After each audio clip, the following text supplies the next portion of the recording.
युद्ध में America Israel की मदद कर रहा है। अमेरिका ने इजराइल भेजे हैं हथियार लदे 14 कार्गो प्लेन इजराइल पहुंच गए। इजराइल में C-5M सुपर गैलेक्सी कार्गो उतरे। जर्मनी ने भी भेजी है इजराइल को सैन्य मदद।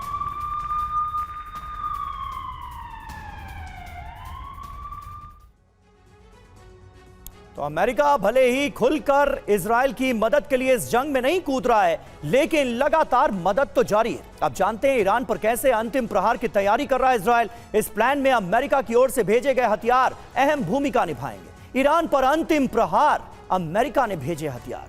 कैसे भेजे? 14 कार्गो विमानों में भरकर भेजे। C-5M सुपर गैलेक्सी कार्गो विमान से ये हथियार पहुंचे हैं। हथियार कौन कौन से हैं? थार्ड मिसाइल डिफेंस सिस्टम है, भारी MK-84 विस्फोटक भेजे गए। और डिफेंस सिस्टम की तो ऐसा लग रहा है कि इस वक्त बहुत जरूरत भी है इजराइल को। GBU-39 स्मॉल डायमीटर बॉम्ब भेजे गए।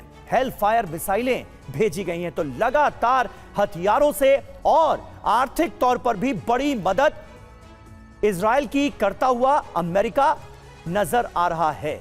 हमारे साथ तमाम खास मेहमान भी मौजूद हैं।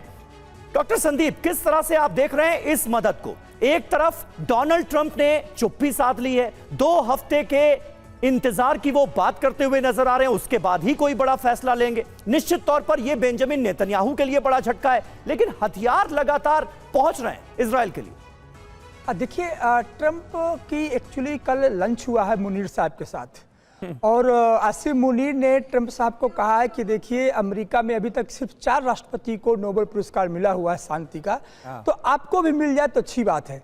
तो ट्रंप साहब ने कहा वो कैसे मिलेगा?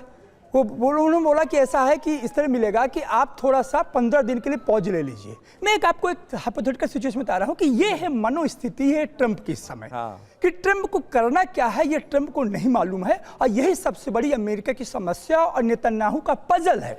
मैं अभी बता रहा था कि नेतन्याहू के सामने पजल ये है कि जब अमेरिका ने कहा कि लोकेशन मुझे मालूम है, आपका अंतिम समय मुझे मालूम है, खामनेई तुम बाहर निकलो। और यही नहीं, अमेरिका ने यह भी कहा है कि खामनेई ईरान में नहीं है, खामनेई मास्को शिफ्ट हो गए हैं। अमेरिका ने यह भी कहा कि सत्ता परिवर्तन की पूरी तरह से हमने रणनीति बना ली है।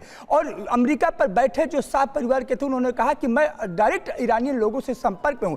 लेकिन सत्ता परिवर्तन इतिहास में गवाह है, न तो लीबिया में हुआ, न तो अफगानिस्तान में हुआ, न तो इराक में। अभी रूस की तरफ से स्टेटमेंट आ गया है कि ईरान में सत्ता परिवर्तन पूरी तरह से अस्वीकार्य है, यह मुमकिन नहीं है, संभव नहीं है। संदीप जी, अभी की खबर है। जी। और सबसे बड़ी बात यह है कि कल ही की बात आप समीर जी देखिए कि चाइना और रशिया, देखिए जिस तरह से प्रिसाइजली अटैक ईरान कर रहा है इजराइल पर, यह बिना चाइना के और रशिया के सहयोग से नहीं है। जिस दिन से ये वॉर स्टार्ट हुआ है, इनडायरेक्टली रशिया का सपोर्ट रहा है। और कल रशिया चाइना दोनों मिलकर ने कहा कि यदि अमेरिका कूदता है इस पूरे वॉर जोन में, तो इसके अंजाम कुछ दूसरे होंगे। और इसीलिए मुझे लगता है कि मुनीर को बुला करके जो लंच हुआ है, उन्होंने कहा कि रास्ता क्या है, और रास्ता यही कि नोबेल का शांति ले लीजिए और बैक हो जाइए। बिल्कुल, यानी कि एक चीज तो बहुत साफ है, जो संकेत हैं ग्लोबल, उसमें अमेरिका के इन्वॉल्वमेंट के साथ ही इस युद्ध का दायरा, इस जंग का दायरा और बड़ा हो जाएगा, बढ़ जाएगा।